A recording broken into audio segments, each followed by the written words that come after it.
What's up? BigHerc916, muscle up. I'm over here at Paradise Customs in Gilbert, Arizona. These guys build some of the sickest Broncos in the game. They've had one of the highest selling Broncos go across the auction block at Barrett-Jackson. So we're about to take a tour, talk with the owner, Joe.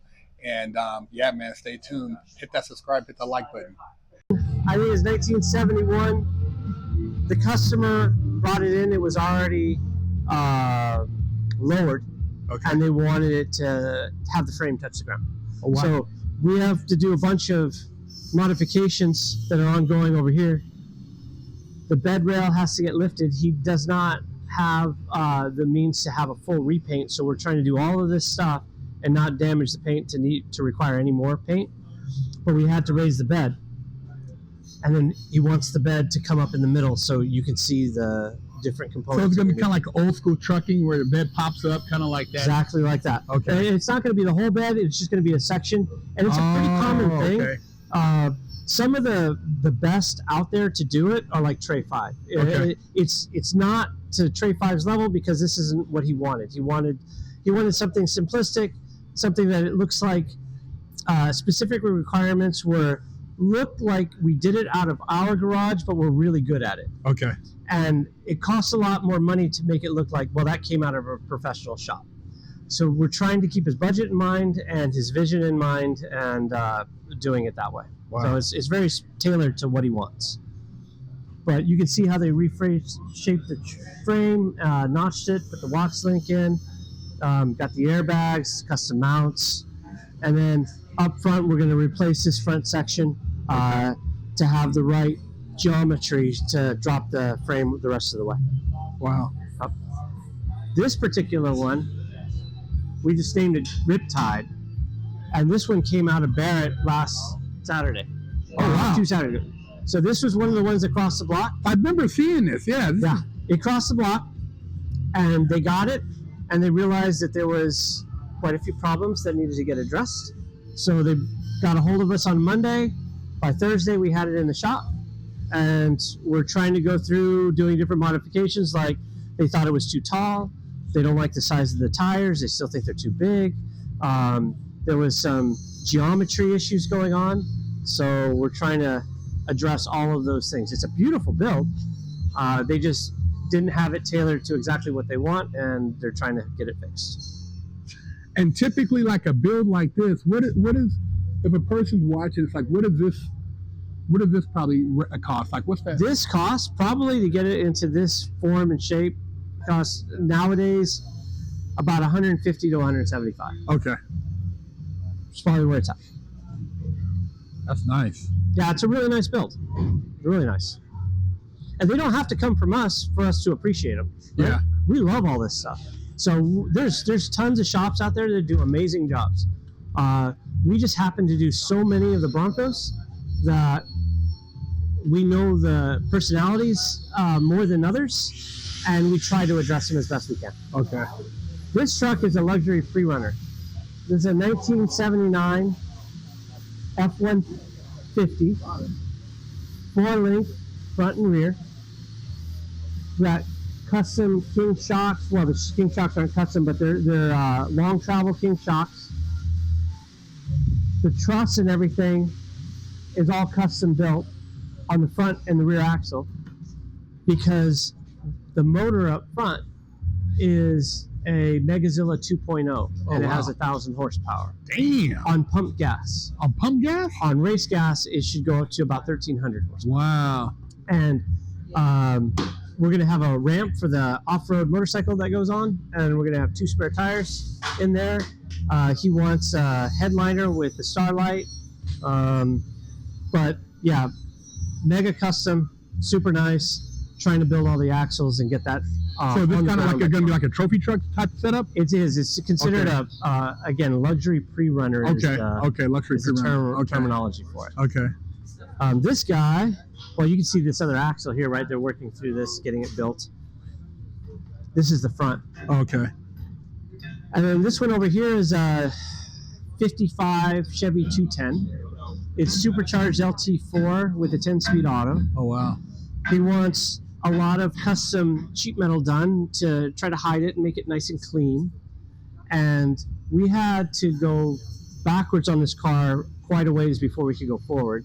When we got the car, it had a 350 blown engine in there. The blower was sticking through the hood. Oh, yeah. The tires on the back were 31.5-inch wide on each side and the rear, and they were like skinny tires on the front. And the owner wanted to just make it more of a driver. So initially he was thinking, just put a normal motor in, put a different hood on, and replace the tires. But once we got into it, we're like, something's wrong with the paint. Something's really wrong with the paint. And then it just got worse from there. So they used like speaker wire for the wiring inside. Oh my God. It wasn't the right gauge. The floor was completely rusted out, and they put another section of floor on, but they just bonded it in. They didn't actually weld to the floor. So when we tried to remove the seat, the floor started coming off. Oh my God. The battery was moved to the back, and it was only bolted down to the carpet. So it was just bad. It just kept getting worse and worse and worse. So we had to go way far backwards before we could move. Wow. So now we're quite a ways. We reinforced the frame. It was built here. We had to modify what the previous owner or the previous shop, whoever did it, had done. But then we had to reinforce it for the 10-speed automatic and the horsepower. It's like 700 something horsepower out of that engine. And in order to make it not look like it's all braced up, we braced the inner structure of the frame. So it looks OEM, but it's not. And what chassis are you guys running with this? It's the original chassis. It's just customized. Oh, okay, okay. Yeah.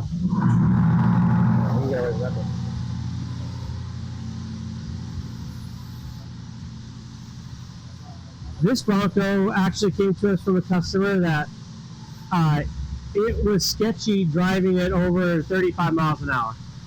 And he wanted us to address how it drove. He wanted to make sure that we went in and corrected any steering issues, any drivability issues. But he also brought it in because you couldn't close the passenger door without slamming it as hard as you could possibly slam it. So there's just a bunch of things. Also, he couldn't get his 35-inch tires on there and not have them rubbed. So we're taking care of that as well. Okay. We're putting the different hind joint, front suspension, stabilizer bars, front and rear. We made sure that we changed out the radius arms to James Duff T-Rex. All the things that we know in a combination that tend to work well with this spec of vehicle. But it's a beautiful build again. It's really gorgeous. It just needs some extra things that could help it work. Even they put a spacer that was too tall, so when they did it, they bent the hood. Oh, yeah. And it's just, the customers have to choose. Do they want to fix that stuff, or they want to leave that stuff? Yeah. We'll let them choose whatever they want. Okay. Yeah. And then this was Ahsoka. This was going to Barrett-Jackson in January, if it gets accepted. Hopefully it will. This is part of the Alchemy series, and all the Alchemy series that we have to begin with is all based off of the Star Wars theme. Okay. Even though it's not affiliated with Star Wars or Disney or anything. It's just the naming. So this one happens to be Ahsoka, and we have Jedi, we have Darth Vader, and we have Boba Fett going in January. Coyote Gen 3, beautiful. How close is this one to being done? Couple days. Oh, wow. This one, we're trying to take it to one of the main car shows Oh, it's clean. out here this weekend. Are you going to enter this in the Battle of the Builder? I mean, No. Barrett Cup or nothing? No? None of that. We've got Darth Vader that we entered into the Barrett Cup. Okay. These are what we're trying to look at. We didn't do any of, all we're doing is the shakedown on this. Okay. It came to us this way. Oh, wow. Okay. Yeah. So Alchemy Restoration has partnered with us now, and we're doing all of the rest of their builds. They happen to build this, and they need us to finish it off. Okay, gotcha. So we're taking their completed builds all the way through their non-builds and finishing everything. Okay. This one over here is the beginnings of one. This is called Jolene. Oh, wow. And this one is getting a Gen 4 Coyote, and the customer is debating on whether they want it supercharged or not. So we may or may not supercharge this with the Whipple supercharger, but Custom did the firewall to add a couple more inches for the engine to sit back a little bit further to give you more space for all the AC and the radiator. And what is this? Is this based on is this a Blazer? This is a Bronco as well. Bronco, wow. This is the same thing. It's an early Bronco. Oh, okay. This is a 69 Ford Bronco. And then what chassis? OEM. Oh, yeah, okay. Yeah, and the customer said, hey, I'm tall. My boys are going to be tall. Normally the Broncos have a step right here because back in the day they had a gas tank under here, so they needed the extra space. But two things that causes problems with, the main thing is when you sit in Broncos, it's hard to get low enough to see right out the windshield. You're kind of at the top of the windshield, so your eye line is at the top of the windshield. So he wanted us to drop it by 4 inches, but his boys are young, and we might have to put in a removable midline piece that's only a couple inches, but you can take it out later. Yeah. That way you can have more adjustment over time. Climbing in and as they climbing out. grow. Yeah. Right. But that this one change on both sides require us to remanufacture and change up everything going all the way to the back because it's not designed to do that. So now we're in the midst of squaring it all up, getting all the final design changes on there, and making it work. But these projects take about a year. Okay. You know, okay. They take a while to get through. Yeah. Yeah. Wow. And then we've got we've got some stuff like plasma tables to take care of some of our custom pieces and bracketry. We outsource for CNC work. Okay. We outsource for our upholstery. But I'll take you down to the paint and body. Weeks ago? Yeah, I'll take you down. Okay. So this has only been going for about 3 weeks because we ran out of space, and we've been out of space for a while. It was really important. Now they're moving in the F100. Oh, okay. So they may be packing up to leave. So this would be a good time to see all the different parts and pieces we've got. Okay. Oh man, come on now.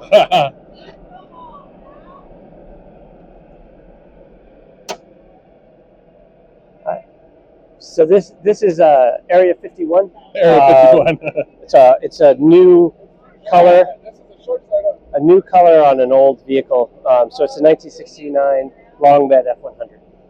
It's that color's nice. pretty. It's pretty, and it's got the chassis over here. Wow. And the cab. And they're really just moving it out of the way to move parts around so they can get whatever they need arranged inside the shop. And what drivetrain is this one going to have? This is it. And this one they're going to put in, the customer just wanted really the body and paint.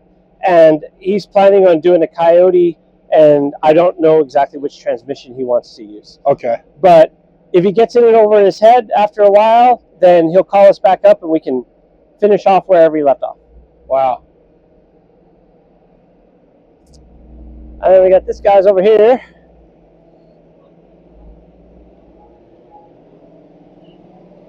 You got parts everywhere, right? Because at the end of the day, they're picking everything up, they're putting it all away, moving things around. You kind of see this color here is off of a 1964 VW bus. Wow. So we've got that in there. We've got several parts. We've got K5 parts that we're getting ready to get through. They spread out during the day. Some dust gets on them. These two are 4-door Broncos. 4-door Bronco? 4-door. And they're for next year. Okay. One of them is Princess Leia and one of them is Luke Skywalker. So these would be at the 2027. Okay. Yes. And we will start on these ones right after Barrett ends. Okay. Yep. Here. C5. This is Darth Vader. This is a 4-door wide body, hard-topped, 4-seater truck version of a Bronco. So the way to look at this is there was 3 kinds of Broncos that came out, early ones. There's a U13, a U14, and a U15. U15s are the ones everybody's most familiar with. They're the ones that came with a full hard top, and they're all enclosed. The U14s were the ones that had a half cab. So they had a half cab, and they had a small little truck bed. Okay, like a little Caesar Samurai type of thing. Well, this one, the bed is bigger, and it was stretched.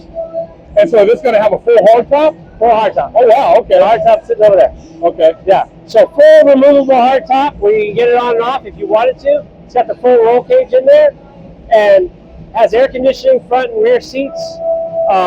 It's got a Megazilla for the motor with a 10-speed automatic, and the latest and greatest transmission. It's going to have on-the-fly 4x4.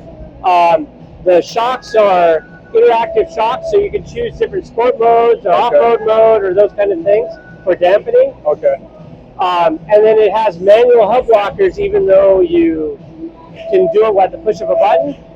If your electronics fail, you can still have it manually locked into position, so you'll maintain your four-wheel drive. And it has true track with true floating rear axles, so if something breaks on the trail, not that anybody would take it off-road, but if somebody did and it broke, it's easy to change out. You can still get home, all that stuff. So this ride is going to be very comfortable at the same time functional. Yes, exactly. Yeah. That's the whole point. And having this longer base all the way around, the base of these are the same as today's Raptors, Ford Raptors. Okay, They're wide. Wow. The axles on these ones are F450 one-ton axles. Wow.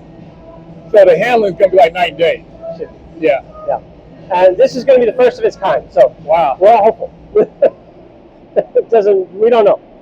Here's a K5. No, is this the K5 you were telling me about? You got a K5. We've got an LT5 engine for this one with a 10-speed automatic. And what is this one? What's the ETA on this one, you think? This one's going to Barrett 2026, January. Hey, you're going to have it ready by then? We will have it ready by then. Oh, wow. We'll have it ready by then. Wow. I mean, so you guys already have the motor and everything sorted out? All that stuff is ready to go? We're getting the frame back tomorrow from Powder Coat. Okay. And the whole frame will start getting assembled. Wow. We're taking this and the frame chassis, the rolling chassis, to Dino's Get Down on display. Okay. And then we have a couple a little bit after that to get it in the booth, to get it into pictures, and then make sure it's fully ready by Barrett. Damn. And that is a 1979 Ford Bronco, full size. That is also going to Barrett. And that is a freewheeling package where it has a sunset graphics that goes down on it. It's got like the classic look, huh? Classic look, but it's got a Godzilla motor with a 10 speed. It's a 10R 140. So it's a big transmission for that particular one. And what have you guys done with the chassis on that one? Again, OEM. OEM, okay. Keep OEM. This was more of an affordable build, but it's super high quality. Okay. That's kind of the point. It's trying to make. So do you just do like say maybe upgraded sway bars, shocks, all that stuff? Yeah. But mainly like we'll do the fit and finish of the OEM. We'll clean it all up. Okay. Powder coat it. We take it full off, frame off, and then we raptor line or bed line the underside, prevent any more rust. Seal everything up really nice. It's good for thermal, it's good for sound. Okay. So we like to do that all the time. Unless it's going to be a trailered vehicle show truck, it's better to have it, like the driver's going to enjoy that more. Yeah. To put some miles on that thing. Here's your 64 bus. Air-cooled crate engine. We did not put the chassis together on there ourselves. One of our folks that is now employed here, they put it all together, and then we kind of merged businesses. Okay. So it was pre-Paradise Customs to get it put together, but now that company's part of Paradise Customs, so it would kind of give or take. Now this one going to Barrett also? This is a customer. Okay. So we've got the customer. The customer he's got a kind of a full living room. We've got a refrigerator. We have a drop down projection screen TV. We've got all kinds of different outlets for different plugins tons of speakers. And, Oh, wow. It's a very custom. So what kind of horsepower with that new crate motor is it pushing now? Yeah, maybe like 100, 150. Not much. But it's not going to be a speed demon. It's a small little guy. And, but it's perfect for going for shows and hanging out. Yeah. And just, it's going to be a really, and if you see the top of it, it's got a manual rag top. So there's a system up there that we got to get the material made by our interior shop, and it can manually open and close the roof. Yeah. And then they're currently painting Boba Fett.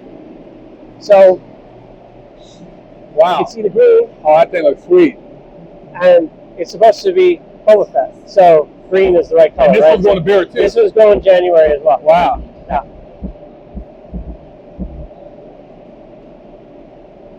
You got a lot of projects, man. We got more on the way. Yeah. And we just moved in, so we have to go through the city to get all the permitting done for the booth, like a real booth. Yeah. But in a pinch, this works great. Yeah. Right? So we specifically rented out this place because we wanted to dedicate it to body and paint. But it's got to get set up. We've only been, like I said, 3 weeks. Yeah. So wow, 3 weeks and already, huh? 3 weeks. Yeah. And we don't even have all the vehicles here that we have as projects. We have them stored otherwise. Wow. There's just not enough room. So we still need more space.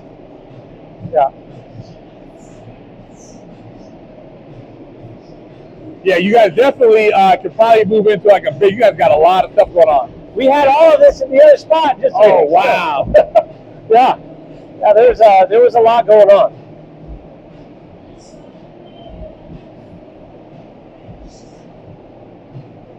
But every day we close around 4, at about 3:45, everybody cleans up and it looks like nothing ever happened. Yeah.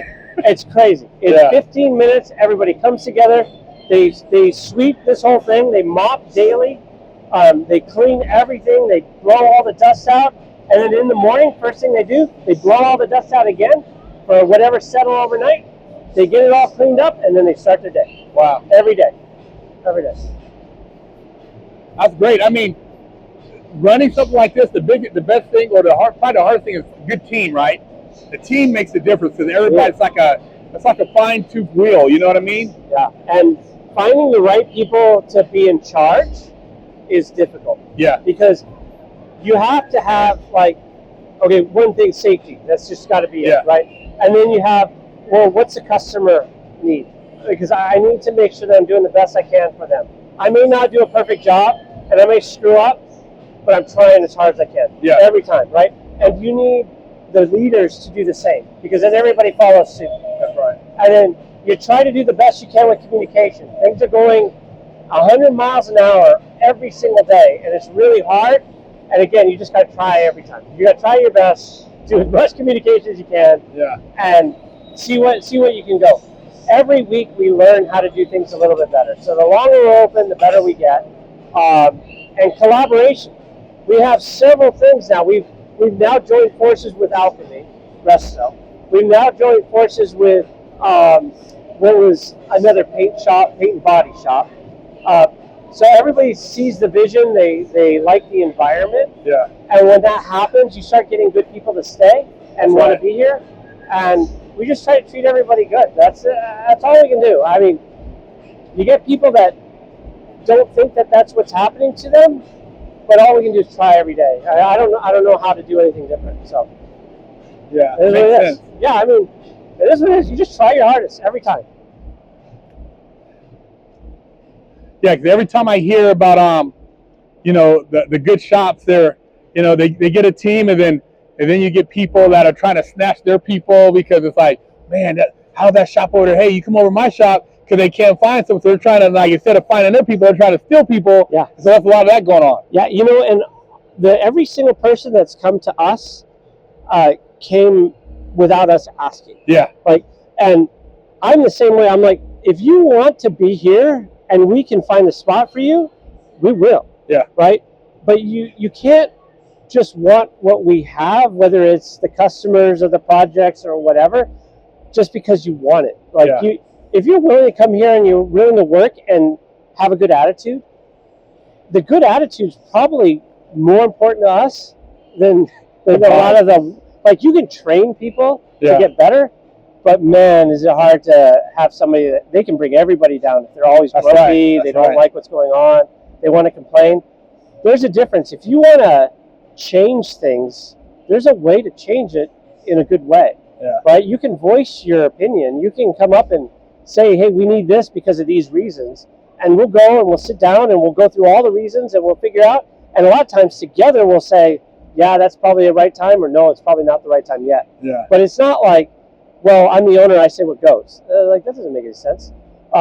So these guys are doing, like, I used to be out in the shop in the beginning, and now I can't find time to be out there because I got to do the other stuff. Yeah. But I've got people that we trust now that are doing it. Now we just have meetings and we try to make Well, that's a good thing, because you don't have to look over everybody's shoulder. Yeah. You know, you can kind of focus on other aspects. Exactly. And there's so much to go around to running a business.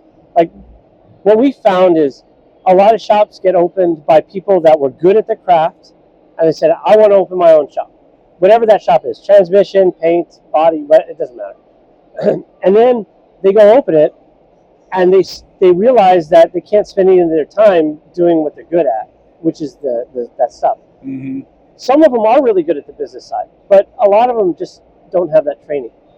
And they don't want to spend that time doing the business side because they're needed at the shop to know how to do the shop stuff, right? Mm. So what is helpful for us is we have 3 owners. One that's a master mechanic who's in the shop making sure everything's going good. Mm-hmm. And 2 others, we came from Intel, engineering, manufacturing, all that stuff. And we spend most of our time just trying to solve problems for the shop all day. Mm. And it's not solving like, how do I put that bolt on? It's solving, well, what are we going to do when this thing goes out? Or if you need a bolt, do we have the right one? Where can we get it? Or do we have the right equipment? Or, all these different things that come up. How are we going to pay our bills? How are we going to get paid by the customer? How are we going to respond? What are we going to do? Right? You just run the business. And that allows us to do our job. They can do their job.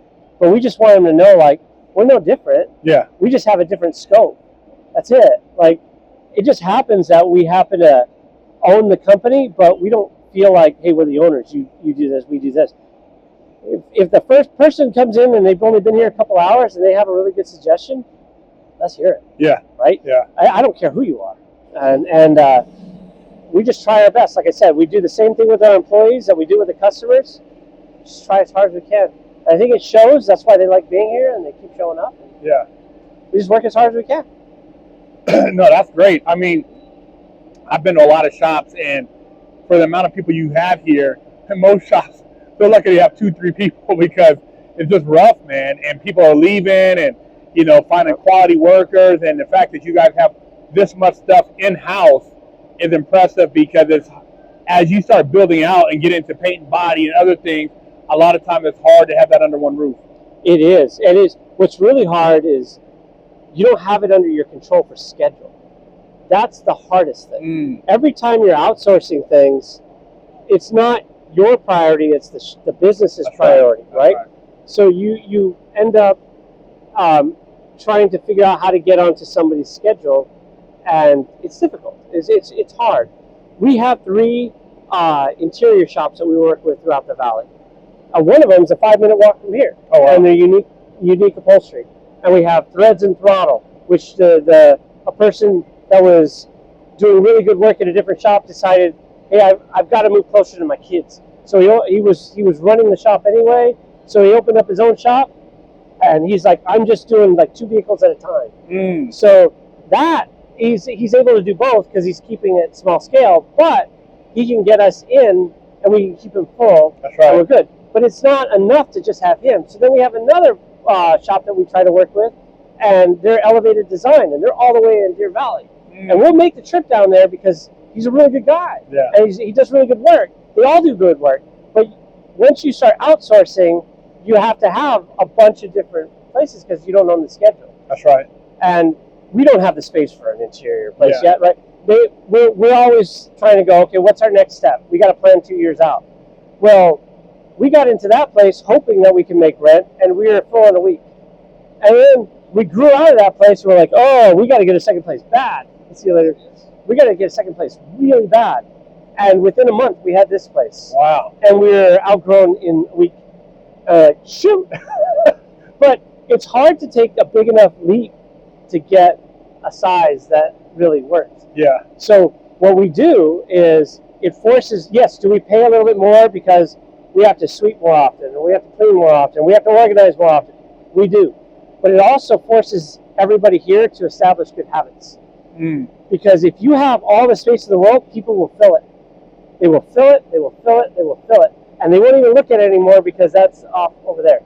We're giving them requirements that they can't do that.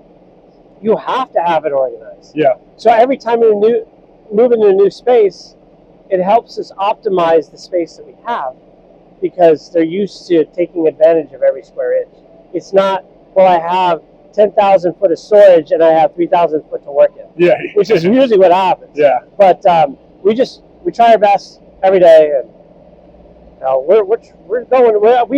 We just had our 1 year anniversary of having one main facility. Only a year? Only a year. And that was in our official lease start was November 1st. So it hasn't actually been a year since we officially. That's incredible, man.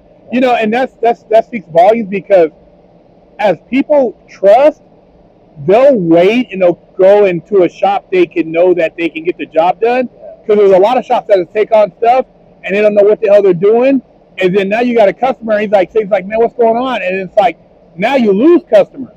So you got to keep that balance. But to have this many people coming to you guys this early on in the game, it's a testament to what you guys got going on here. Like I said, I think our goal is transparency. We don't always achieve it. Yeah. But you know what? If we make a mistake and you call us out, and we've never shied away, we have lost a lot of money because we said we were going to do that. We messed something up. We have to fix it. Yeah. And a lot of times they don't know. All I get to do is apologize for them to be delayed. Yeah. I'm sorry. It's going to take longer than we thought. They're not getting charged more, but it costs some time. And I know how that's invaluable too. Yeah. But at least they know where we're at, what we're doing. They can come down anytime. The doors are open. Nobody needs an appointment. We keep the front doors locked now because people had taken some stuff.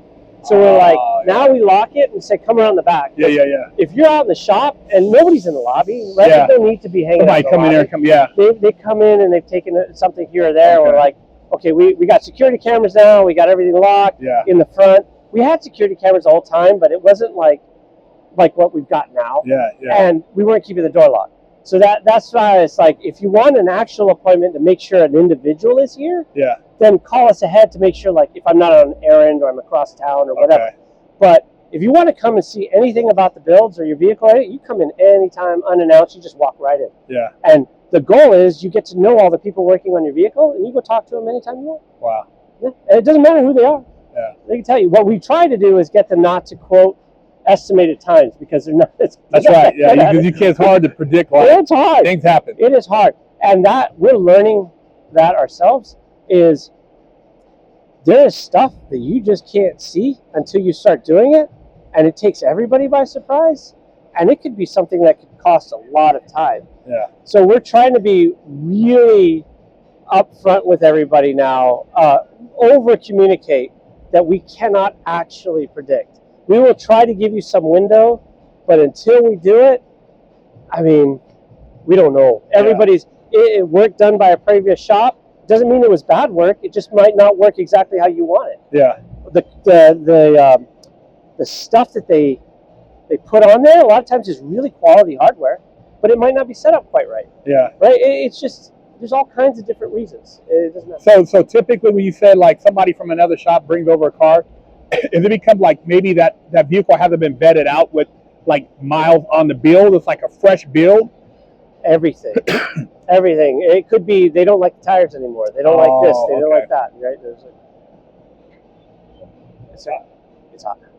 Yeah. Are you hot? I'm sweating. It's moist over here. Yeah. First note. Oh wow. I'd like first note. I like that green. That's a painter saying, "Don't judge me." Yeah. That first coat just goes down to get coverage. Yeah. And I put down to the trophy coat to make it bang. This is gorgeous. Point is, Broncos, like a lot of people can do a lot of cars, and there's certain cars out there that only certain shops can do because they've done a bunch of them. Yeah, their specialty. Yeah, it's not even that there's, it's just that they do so many of those particular ones, they get better than everybody else. Yeah, right? Yeah. We're finding ourselves that Broncos are one of those vehicles that you have to do a bunch of in order to get all the little details. Yeah. And save the customer time and money, because you can put $300,000 into a Bronco and it still might not be safe to drive at 35 miles an hour. Yeah. Right. And again, it just takes practice and practice and practice. Now, do we have the most practice out of anybody? Absolutely not. But we're starting to get more and more of it? Yeah. So people are starting to realize that if they bring it here, we've done enough now that it's not unfamiliar to us in any way, and we're probably more familiar with it than most. Well, that's good to know, because like what happens is, knowing that you've worked on so many Broncos, if somebody has something that's a glitch, they know that you guys have probably seen it. Which, you know, sometimes you go to shops, well, I don't know, and they haven't worked on enough. They see maybe one or two, so they don't really know the ins and outs. But if you've done enough, you're familiar with the different setups, this and that, you know. That's like the VW bus. We don't do a bunch of VW buses, so sometimes it takes us a little bit longer to go figure out what. Now the customer wanted us to do it, and we're willing to do it, and we're getting better at it. But sometimes it takes a little time to, you know, more than like if we were to look at this in a few minutes, we're like, oh, this is wrong, this is wrong, this is wrong, this is wrong. Yeah. But the bus, it takes us a little bit longer to figure that out, and then true known solutions that will work even after you drive it, that is also helpful, because now we're coming up with more and more of those solutions that we know how to fix it without test driving it a bunch of times. Okay. We can fix it, and we know when it goes out, it's going to be good. But it's a constant state of practice, because these are all, even from the factory, they were one-offs, in my opinion. Yeah. They were just all built by hand, and, you know, technician A, technician B, technician C. So every one that comes has its own unique challenges that sometimes we face, sometimes we haven't. And even these, like when you get into them, these are literally hand built, one off. So you're talking like a shop that's built this, so you have somebody touch everything. So it's not like really you're dealing with a lot of assembly line tech. So you know, you got to go through and check a lot of stuff. A lot of stuff, everything. And you don't. We're people, right? There's stuff that gets missed. There's stuff that's not optimized. There's stuff that gets too far into the project, and you're like, okay, well, we're gonna have to live with that, right? Yeah. Stuff happens, but again, we're getting better and better at finding things quicker and knowing the exact fix, knowing that it's going to work when they get it back on the road. So it saves everybody time. It saves the customer time. It saves our time. Our goal, as small as our shops are, our goal is to get these in and get them out. Yeah. We're not trying to hang on to vehicles. We do not want to have these things here for months and months and years and years. That is not what we can do. Yeah. Right? We have to get these turned out and get the next ones in, because we've got a lot more to go. And that's also an advantage for the customer, right? The customer can know that, hey, we're not going to try to sit on this thing for 5 years. Yeah. It's not going to sit in a corner. There's no corner. Yeah.